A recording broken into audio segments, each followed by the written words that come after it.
For the thousands in attendance and the millions watching around the world, we are live and amplified. So let's get ready to podcast. Fire it up.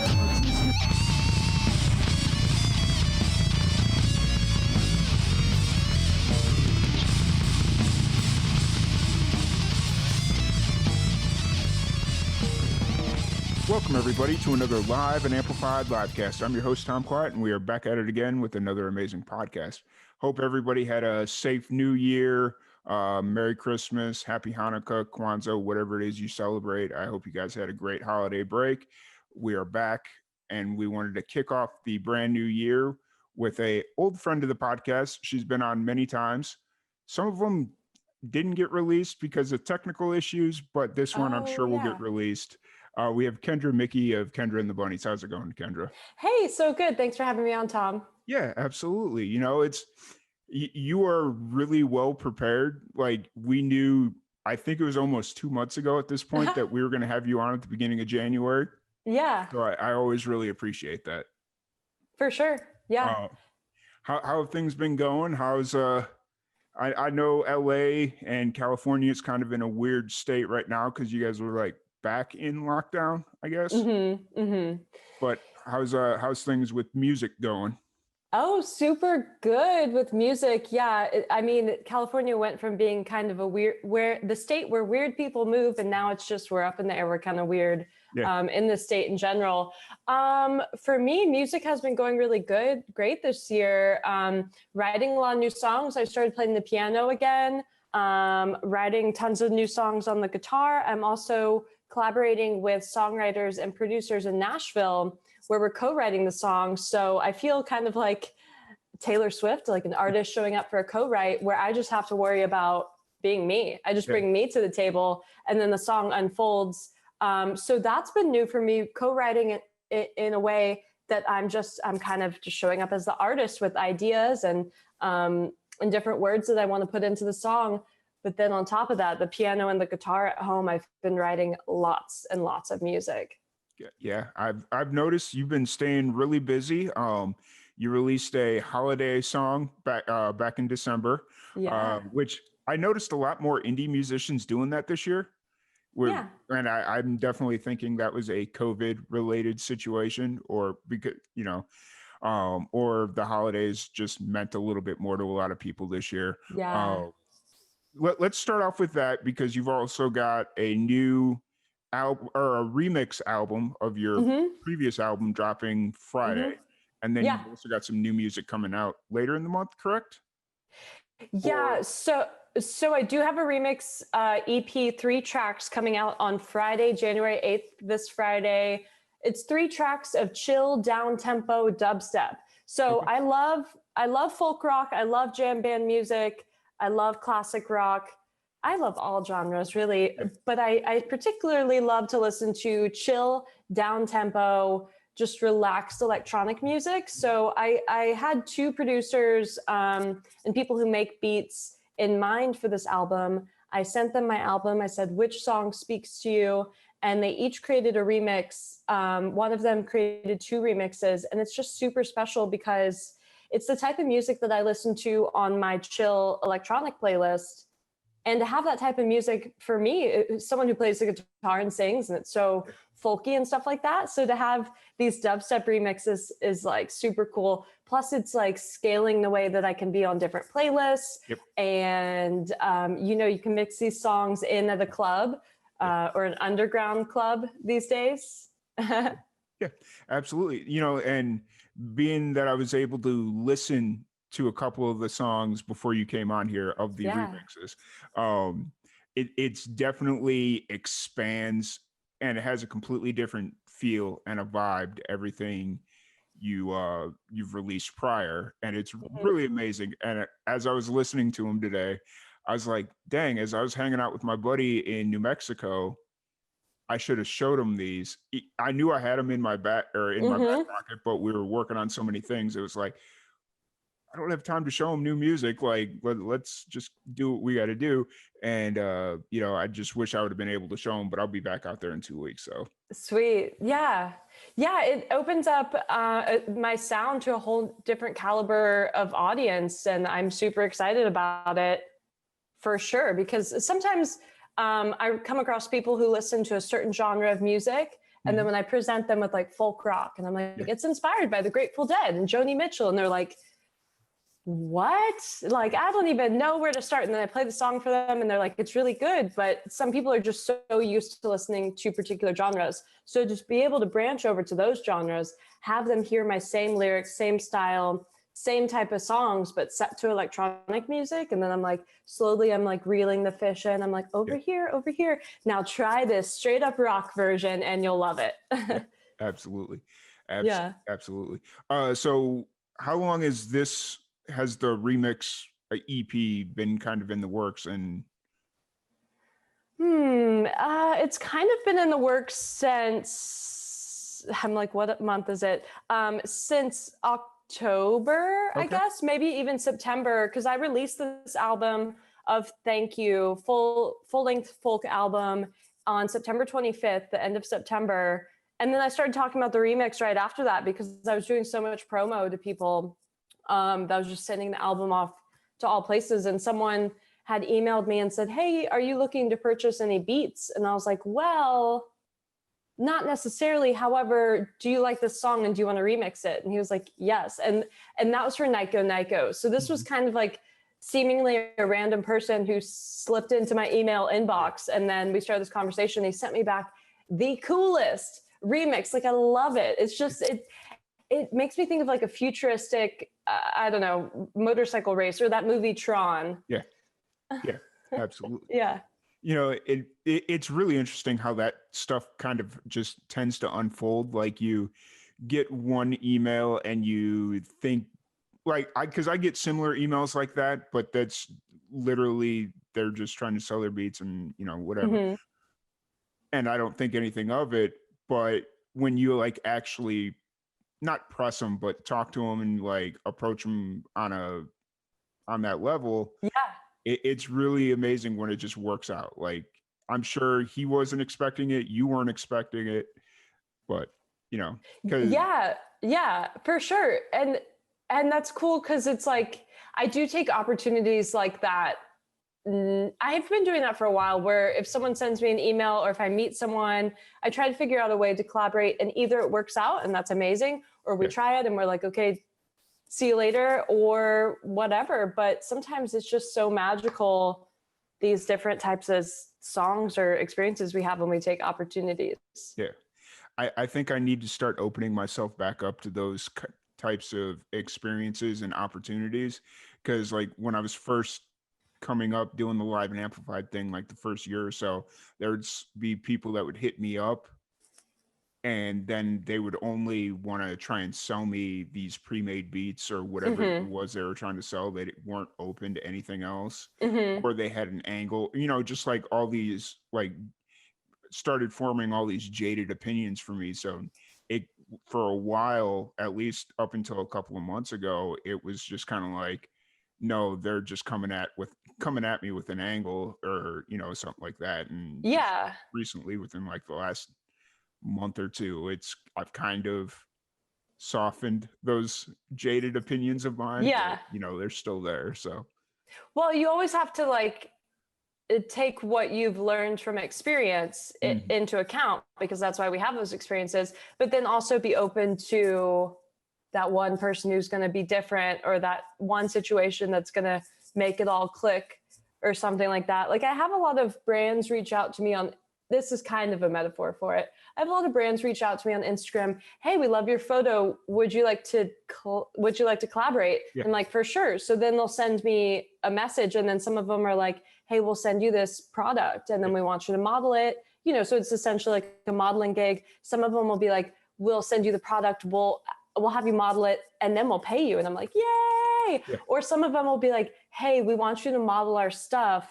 You can buy it here. And I'm like, that's awesome. But what's your approach? Like, basically you're messaging me and saying, hey, we have a really cute store. And I'm like, you do have a cute store.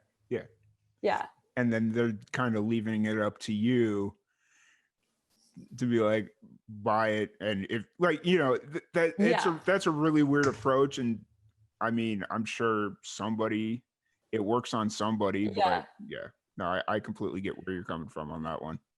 It's cool though. I mean, I support boutiques. I guess I can't say local because it's the internet, but I support boutiques, and that type of marketing is actually a pretty decent way to market.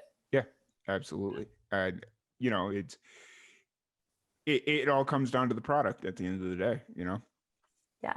So that the remix EP comes out on Friday, the 8th, right? Yes. Mm-hmm. I'm so lost and confused as to what actual date it is right now, even though I have a calendar in front of me. It's like, oh, I don't even know anymore. And then so let's kind of backpedal a little bit to the Christmas song that you released back in December. Yeah. What was that something that you've always wanted to do, or because it seemed like you were promoting it extra hard during the holidays, like Yeah. was that kind of like a bucket list item for you, or what was kind of the idea behind it? It was a combination of a few different things. So I started working with some producers and songwriters out of Nashville, and one of them, named Corey Lee Barker, is actually known for his Christmas song. Okay. He's gotten like hundreds of placements in films and TV and Hallmark movies. So we had this co-writing session. We wrote 2 songs for my upcoming EP that I'm recording in May in Nashville. So we wrote 2 songs for that. And then we were like, well, should we write a 3rd song? And this was also with Justine Blazer, who's doing the producing on this. We were like, should we write a 3rd song? And then it was the middle of November. I think it was right around Thanksgiving or something like that. And we wrote this Christmas song.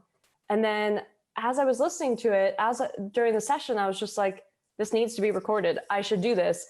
How can we make this happen? And then it all just kind of fell into place. And then since it fell into place so quickly, it was already practically Thanksgiving. We recorded it just like right then. They recorded the instruments in Nashville, sent the track to me. I recorded the vocals myself in Los Angeles, sent them back. So it was so quick.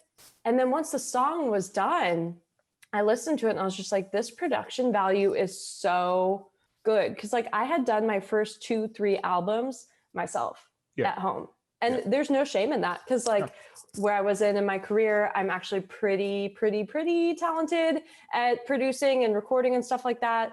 So the songs came out really well.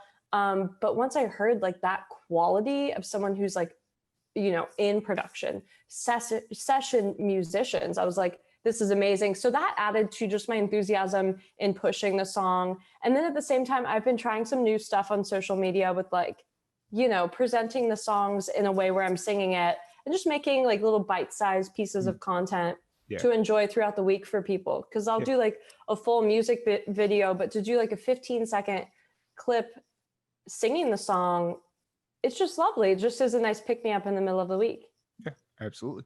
You know, and like I've just like in the last week or 2, I've started experimenting more with different ways to present music on social media, and I've started diving into TikTok. Yeah. I was like dead set against it for the longest time. And then I talked to a couple people, they're like, no, TikTok's where you need to really start doing your thing and just figure it out.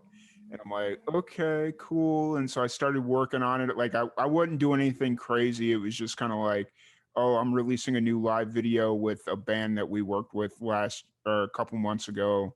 And I just take like a 60-second clip and throw it in there. And that's kind of what I was doing, stuff like that. And then like interview clips like this, I would throw them in there. And they were doing okay. They get like 100, 200 hits, whatever. And that was fine with me. Like you know, if something comes of it, cool. If not. But now there's this musician that I stumbled upon just because of TikTok. Yeah. So Lily Rose, she's out of Nashville. And I was kind of watching how she would promote her music. And she like I found her like a week before she was getting ready to release her new single. And so I was like the week leading up, I was watching how she was promoting and promoting the single. and then I go and look at like her Facebook and her Instagram, and like she's got a decent following, but nothing like Like insane. TikTok. What? But her TikTok following is pretty Yeah, but I'm guessing her TikTok following is in like 200,000, something in that ballpark.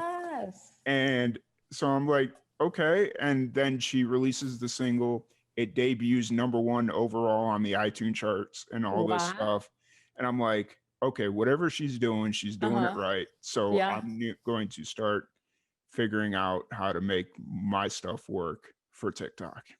So yeah. So for me, I'm someone who I've been thinking in the way of creating content for Instagram.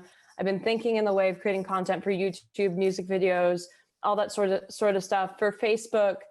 But TikTok is like different. It's different because it's like a 15-second clip, and sometimes it has to be so gripping from the minute that the viewer sees it that it's almost like you have to create the content just for TikTok. But you can repurpose stuff. Yeah. But it's a great platform. I love the algorithm, and I love scrolling through TikTok, but I can get sucked in there like so quickly. Oh yeah. Next thing you know, it's like 2 hours gone by. Oh yeah. They're like, when I get into a nice little comedy run where it's just like a bunch of comedy TikToks. Yeah. I'll be there for like 3 hours and completely forget what I was originally there to do. Yeah. Yeah. So there's definitely something about TikTok that it works. The platform works. It's pretty cool. Yeah. Okay, I'll have to check that girl out so I can see how I can utilize some of the same ideas. Yeah. And I mean, at the end of the day, it's the music is what's selling it. Like she's promoting her music and all that stuff. So it's like the music is what is helping. Like it's really good, but yeah, the way she's kind of presenting it is that there's something to it, is what I'm getting at. So that's cool. Like that's what I've been thinking about, which is why I promoted the Christmas song so much. Is I've been thinking about how it's just the music that gets people stuck there, you know? So you just like showcase the best music that you have all the time, and that'll draw people in. And I've been thinking about too, like there's different singles on the album. Like when someone comes out with a full length album, there's going to be 4, 5, 6 standout songs, and the rest of them are really good, but the songs in between help tell the story. Whereas the singles are like the ones where all the fans know it. You know, you can go to a show and people are like, oh, well, are you a huge Metallica fan? I don't know why I picked Metallica. You're like, oh, I'm a huge Metallica fan. I know every song. And then you'll be next to the person who's like, I'm a huge Metallica fan. I know Enter Sandman. Yeah. And then like 1 or like 2 other songs, you know what I mean? Yeah. But they're both huge fans. Yeah, absolutely. Yeah. It's very true. So like, and I think especially right now with social media, and even during the pandemic, because everybody's been putting a lot of emphasis into social media because there's really not much else we can do as creatives. Like, I mean, outside of whatever your creative outlet is, the only way you can really promote it right now is through social media. So people have been kind of pushing boundaries and figuring out ways to make it work. Yeah. But yeah, so on the request, on my little form thing that you filled out, you'd mentioned something about some new music coming out possibly this month. Is that still in the plans or in the works, or is it what's kind of the story behind that? Yeah, so this would be one of those spur of the moment singles that happened too. So I mentioned the people I'm working with out of Nashville. We did that Christmas song. It was so well done. I was so happy with the way that it turned out that I was like, I should do another single before my next full-length album and whatnot. So we decided to write a song. I'm not exactly going to tell you what the name of it is because I haven't announced it or anything, but it has to do with loving ourselves. And we're going to do a February release. I actually have my birthday February 11th. Nice. So we're going to do it the same week as my birthday and Valentine's Day. So those details are coming very soon. I just recorded the vocals the other day. It's a strong standout song. It's like far out pop country, grounded in rock and roll. It kind of has the influences of like, wait, who was I thinking of the other day? Casey Musgraves is one of them because I'm kind of spacey and like no, not spacey, psychedelic and stuff like that. Carrie Underwood, and then a rock band. Who was the rock band I was thinking of? Oh my gosh, was it a pop star? It wasn't Taylor Swift. It was someone kind of new for me, but it's like a rock group. But but those are the influences. Okay, cool. Yeah. I was sitting here trying to I was going to start guessing out names like I knew who you were thinking of, but Well, who are you? I was going to I was just going to start throwing out random bands and just see what stuck and what didn't. Yeah. It was going to be like Led Zeppelin, Pink Floyd, just start throwing out randomness and just see what happens. But it is. Yeah. It's got like a blue, well, not a bluesy influence, but like a gritty country popness to it. And I never thought I'd be a country singer per se, and I don't think I am a country singer in any way besides the fact I'm from Texas. But this is kind of funny. But I just am gravitating in that way because I am from Texas. The way that my voice sounds when I sing, I have a lot of passion and stuff like that, and a little bit of twang. But it's so funny. I was in Arizona in August and I went to go see a psychic, and whether here or there, whether the psychic was super psychic or pulling my chain or whatever, I think I told her I was a singer. I must have. And she was just like, the spirits are telling me no country. They're saying not country. And the spirits are telling me just not country. I'm like, what? And then as I'm writing all these like really kind of good country songs that sound amazing, I'm just like, sometimes we have to listen to ourselves even more, and then sometimes we have to remember that there's different people who like tell us messages, and maybe she got the message halfway right. She was hearing country, country, country instead of like do country or something. Yeah. It's I've never been to a psychic, so I don't know like what those experiences are like in the moment. But no, it's definitely up for interpretation, and but like I think to ignore like your roots of growing up in Texas, like even if you don't go into like full blown country, but you have that like influence or that kind of a vibe, like I don't know. But it's just the way I sing, kind of Southern and drawn out, kind of twangy, soulful. It's soulful. Yeah. I just heard the Texas there. I was sitting here, I was like, man, if I didn't know you were from Texas, I wouldn't have never guessed. And then as you were saying that, I was like, nope, there it is. I heard it that time. I say y'all, and I say all y'all, we better get out of here real quick. Versus y'all, because if you say y'all, it could be one person, but if you say all y'all, it's everyone.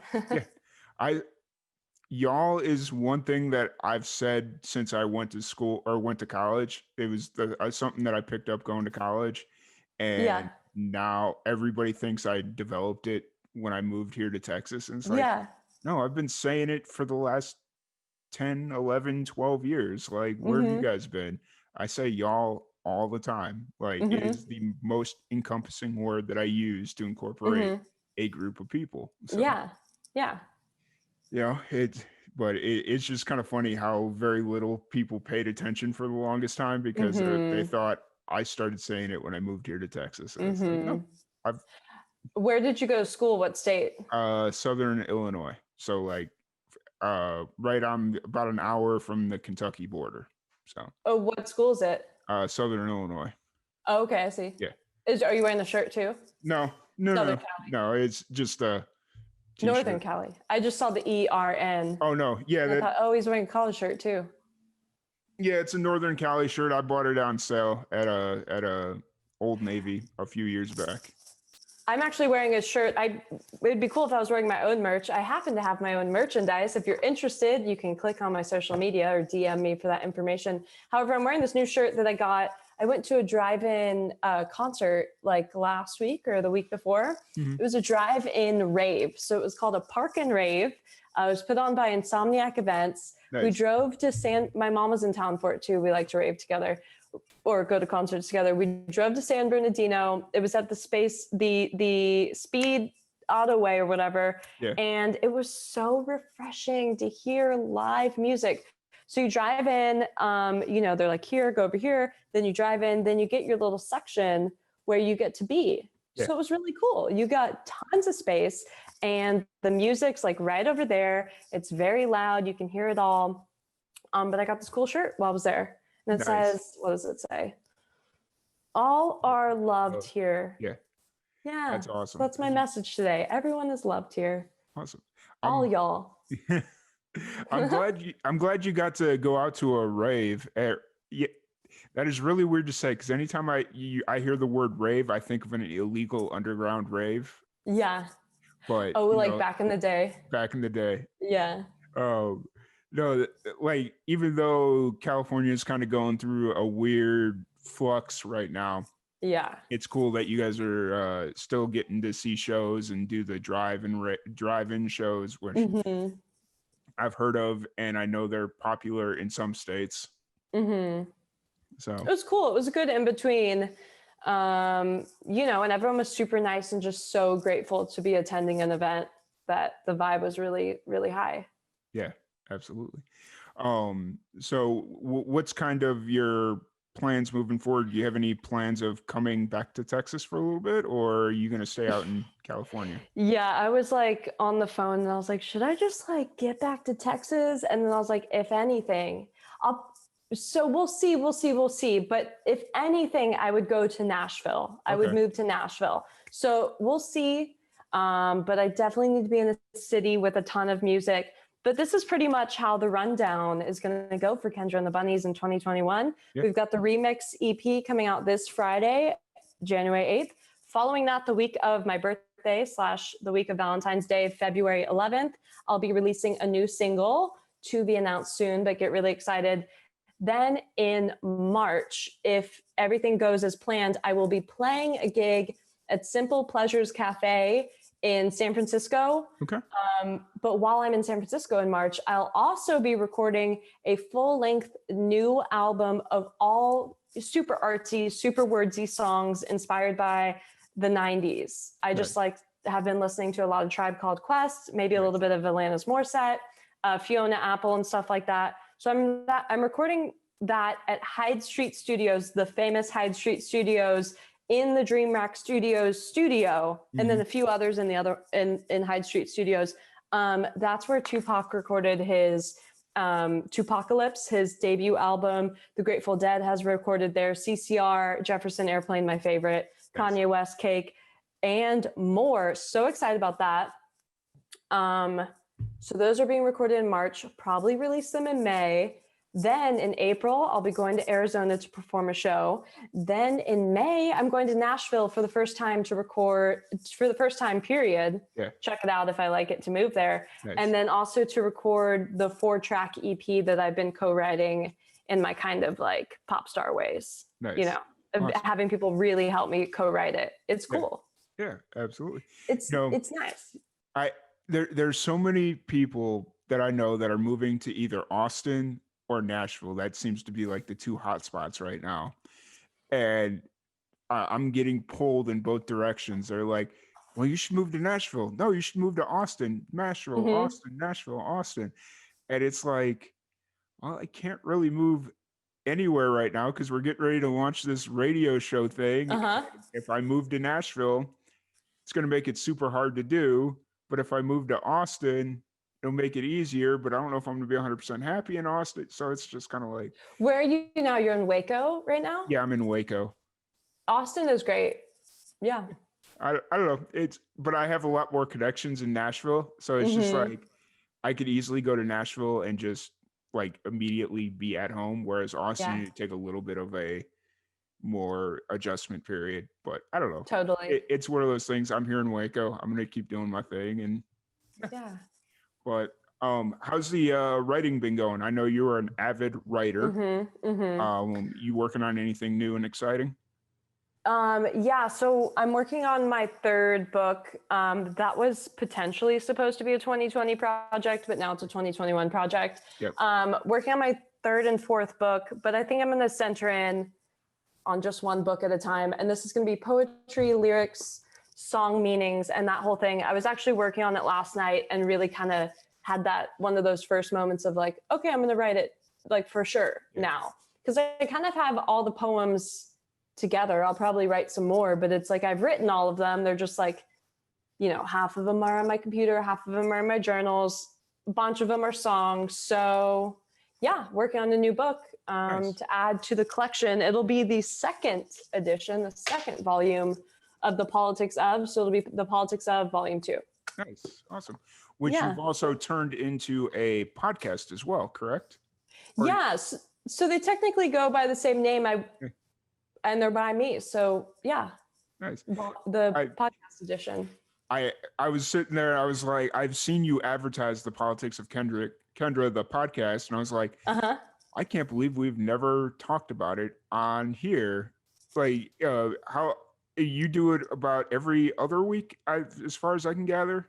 What I've seen. Every other Saturday, sometimes an episode is released on a Sunday, but it's a bi-weekly podcast, and I bring people on, mostly musicians, but people who are in the entertainment, media, and music industry. And then of course I'll branch out to people who are just interesting in general, but I do like to kind of have that return back to entertainment and media, because I feel like my audience really likes that. But we talk about, I bring the guest on, we talk about who they are, what their story is, wherever the conversation goes, and like why they chose music and entertainment.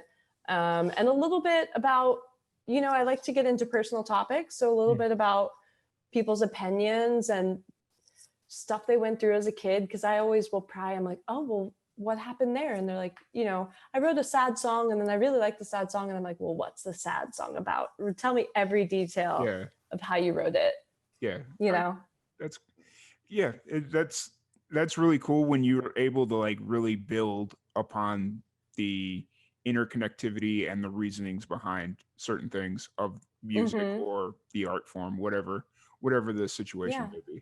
So I've been listening off and on, like as I catch them, because it's primarily on YouTube, right? Well, I do YouTube. I do video casts on YouTube, but then I do Spotify, Apple Podcasts, Anchor, and Pocket Casts. So you can listen to the audio version or the video version. Okay. I've been paying attention to the YouTube version.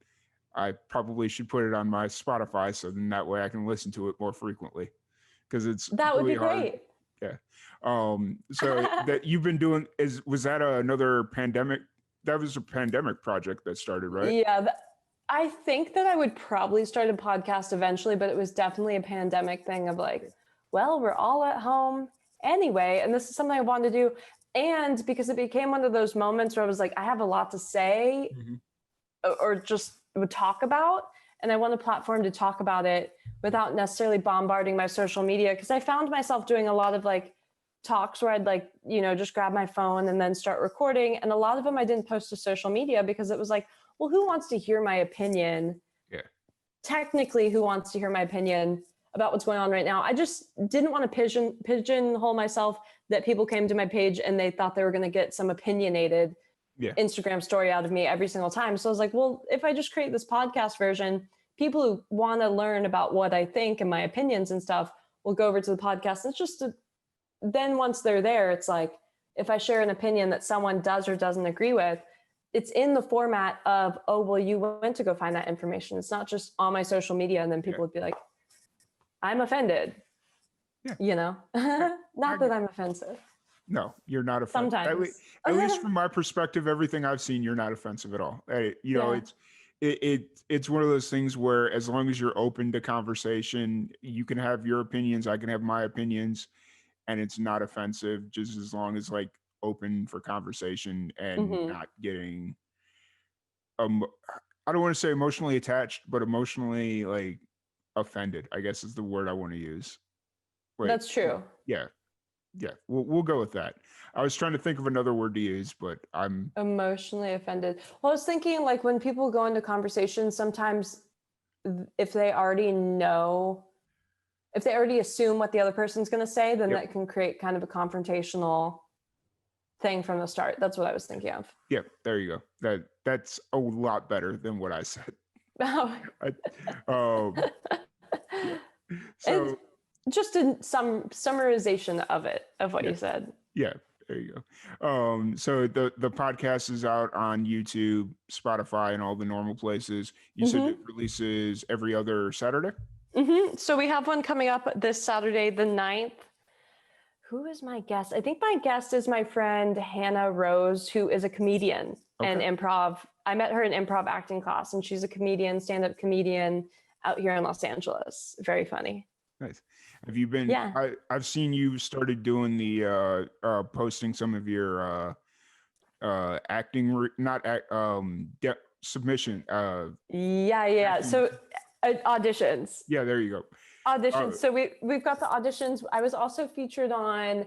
This was in 2019 this was in 2019 when the studios were open and stuff, and there was a lot of stuff filming. Because right now it's very like selective projects and stuff like that are filming. I was on a few different shows. Like I was on Court TV for the show called America's Court with Judge Ross. So most people think that those shows are reality TV, but they're actually scripted. And I think maybe Judge Judy has real people and some of them have real people. Judge Judy, I know for a fact does, because basically, as far as Judge Judy's concerned, everyone else I'm not 100% sure.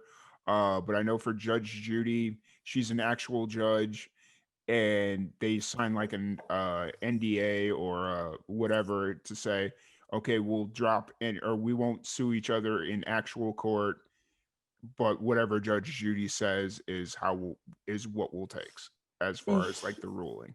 Wow. So wow, that's pretty brutal, because to like get your real ruling on TV and then have to go with it. Yeah. That's real. That's cool. Yeah. So this one was scripted. I played a bride who had a long train on her dress, and then another girl stepped on it. And I thought that she stepped on it on purpose because it was her ex-boyfriend that I was marrying and all that. But it was fun because it's fun to get into those roles of like, I got to act kind of like my Valley girl role, like girly and prissy and stuff like that. So it was super fun. Yeah, absolutely. And it's always exciting to see, just to kind of do new things and new experiences. Like I'm sure you also posted, I think it was a video of you in the audience for Masked Singer. Yeah. Okay. The Masked Singer. Yeah. Was that like an official acting gig, or did you just happen to be there? Acting gig. Okay. I think it was whatever season was the most recent. It's either season 6, episode 3, or season 3, episode 6. Okay. One of those, the 3 and the 6.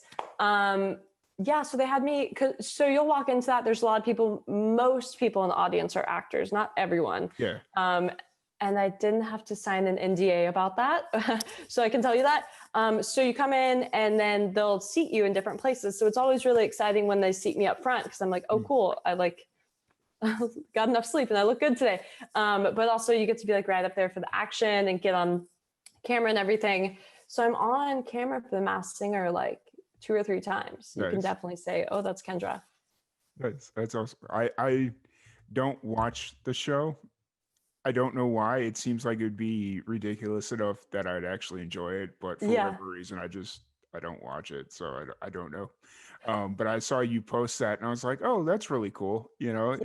It threw me for a loop, because I was like, oh, so it's not like a real audience in there, so. It is in some regards, but it's a full auditorium. Well, this was filmed at the CBS studios in Studio City. So it is a full, one of the big warehouse studios, like a giant one, not necessarily arena, but it's like the equivalent of like a huge theater seating. So hundreds of people in there, maybe even 1,000 people. So I'm guessing part of the crowd has tickets. Part of the crowd is there for the show. Yeah. I mean, at some point they want to try, I'm sure they want to try and bring in some kind of a revenue outside of TV ad revenue, and selling tickets for people to be in the bleachers or the nosebleeds or whatever you want to call it. That makes sense. But it's super fun too, because you get to see how it actually works. The show's 30 minutes long, but you're there for that shoot was 4 hours. I've been in a one game show, this new game show, what is it called? I think it's called Game On with Keegan Michael Key. What's his name? From Key and Peele. Keegan Michael Peele. I might be, no, that's Jordan Peele. But Key It's from Key Keegan and Michael Peele. Key. Yeah. Right. He's so funny. So that was the first day of shooting that they did for Game On, and we were there for like 6 to 8 hours. Oh, wow. But the show's like 30 minutes. Yeah. But you get to see like how it all works in between, and you get to see what the actors are like, or the performers are like in between scenes. So like someone like Key, he's super much just like himself in between scenes. Hilarious, keeping us all like super entertained. Yeah. Even when the cameras were off. Yeah. My one experience, I was on set for 14 hours and my scene ended up getting cut. Oh no. I still got paid though, so I didn't really care. Yeah. You know, it's one of those things where it's like I got paid 6 hours of overtime for my scene to get cut, and I was like, okay, that's like almost $300 in my pocket. I'm not that crazy. I don't really care. Like $300, I'm happy. So yeah, you know, it is what it is. And it gives you like a really in-depth look at how it all kind of works, how the entire entertainment business is. And it's a lot of sitting, it's a lot of waiting, and a lot of, oh, is it my turn? Nope. Okay. Yeah. And a lot of eating. That was the one thing that I did enjoy, was there was always fresh food. I enjoyed to the end. Yeah. And it's cool because I've been acting forever, and then when the cameras turn on, we just go from like, sometimes I'll bring a book to read when I'm on set for a while, and then it's like, oh, the camera's happening, okay, set that down, and then directly into character. I just love those moments of going from being myself to into character. I don't know, just like the little nuances of being an actress. Yeah, absolutely. Are fun. Absolutely. Have you are you still actively auditioning right now, or because LA is kind of in its weird spot, there's not much call? So I mentioned that the projects, it's just like selective projects happening right now.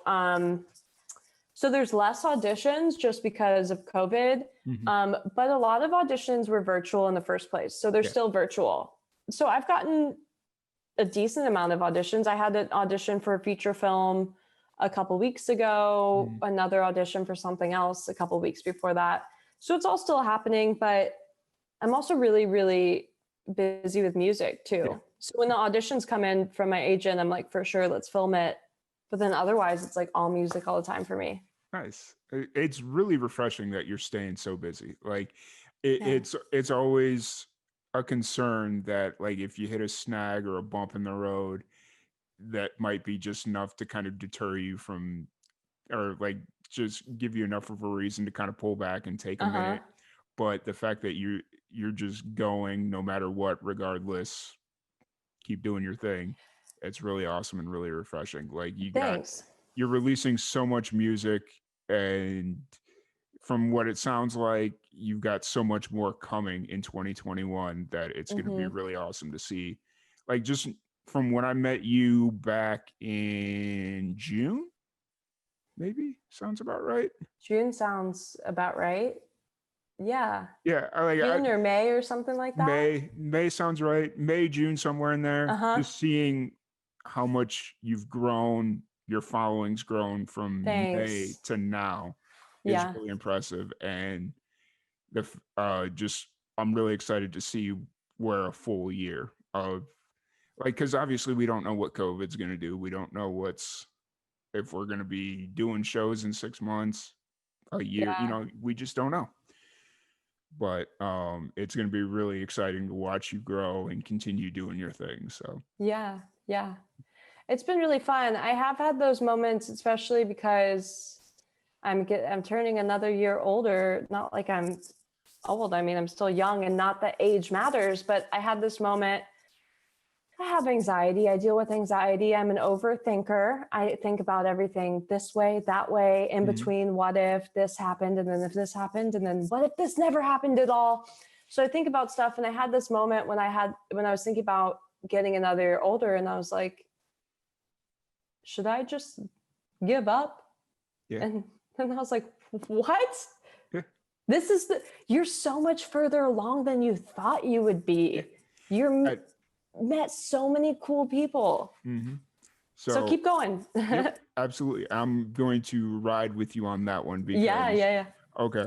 I had a very similar, like right before Christmas, I was just sitting here like, man, I'm 33 years old. I'm barely making any money. I'm barely making rent at the end of the month just because, like everything that I'm doing and jobs doesn't pay me very much. Do I need to just quit everything that I'm doing, go find a decently paid job on something that I don't like and just work for the weekend? Like, do I just need to give it all up? Is this all really worth it? And over the holidays, my dad turned 66, like about a week before Christmas. He turns is his birthday. And he was going, or he was going through some financial documents, and he was showing me, he was like, you're complaining about, or you're talking about how you're not making very much money. Let me show you my pay stubs or my tax returns from every year from now until I started working back in 67 or whenever it was. He shows me, and he was in the same position that I am now, and basically didn't really start making money until he was like 45 or so. And he's like, look, it just takes time. Keep doing your thing. I never gave up. You shouldn't give up. So yeah. Yeah, when we think about it in that perspective of the people who've come before us and the progress that we've made, it puts it into better perspective. When I am looking at an artist to be inspired, I go into what their backstory is. And I think that's one of the things that I want to highlight is that we all start from just that dream where we're like, I want to do this. And then it turns into, I can do this. And then it turns into, I'm doing this. And we just keep going, but we all start from somewhere. And it's the people who keep showing up every day that make it. And yeah, just suit it up and show up. Awesome. Well, I want to be respectful of your time because I know you're always busy. You've always got something going on.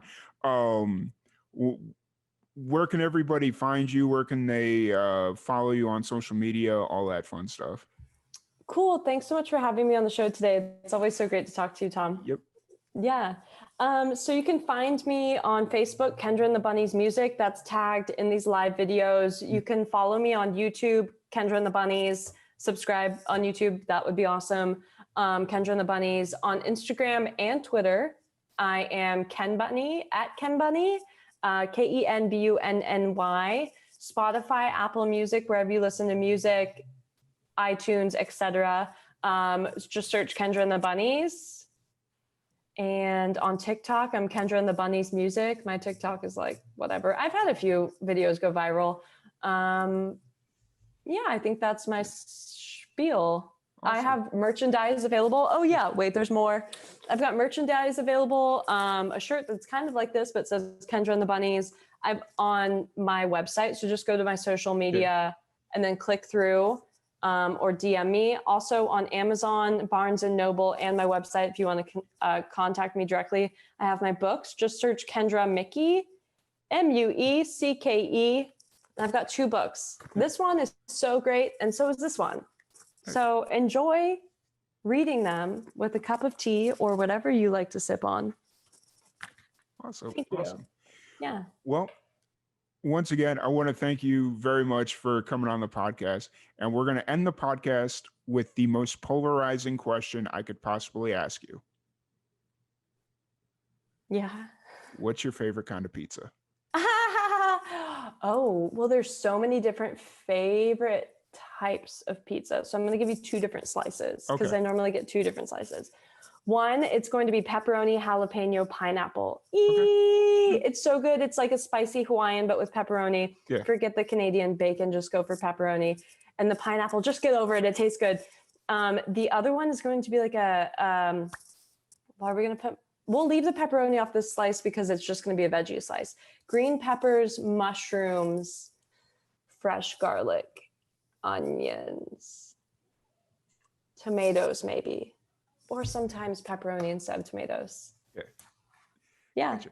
You know, when I was out in New Mexico, I got introduced to Hatch green chilies. Yes.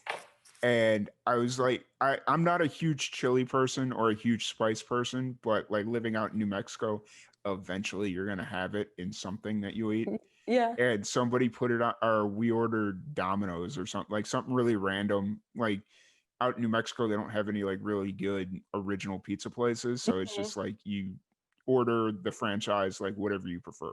So we ordered Domino's and they put Hatch green chilies on it. And I'd never had green chili on my pizza before. And I was sitting there eating it and I was like, man, this is actually kind of good. Like, who would have thought, you know? So love green chili. Yeah, people in Colorado love green chili too. yeah. For sure. Like before I was like really into red chili sauce. Like for whatever reason, I preferred red over green, but I don't handle spice really well. And red's the spicy one. But you know, it is what it is. So. But yeah, a little polarizing question to ask to end the podcast. I was like, oh no, what is he gonna ask? I mean, one of these days I'll come in with a real high heater, but for now, we'll just the pizza. Although it is controversial to like pineapple on pizza, so actually, it's not as uncommon as it used to be. Oh, I'm finding out that it is a coastal and southern thing. Okay. Growing up in the Midwest, you usually put a lot of meat on your pizza because you need the extra fat and the full stomach, the fullness of the meal or whatever you want to call it. But I don't know. I'm finding out it's a southern and coastal thing to like pineapple on your pizza. Nice. So yeah, little tidbit to all the pizza fans out there.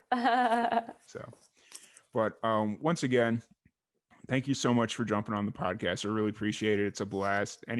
Whenever you're ready to come back on, just let me know. You know exactly how to do it. You've done it several times already. So thank you. Once again, thank you. Thank you everybody for tuning in, and we will catch you guys later. Cool. We're good. Yeah, perfect.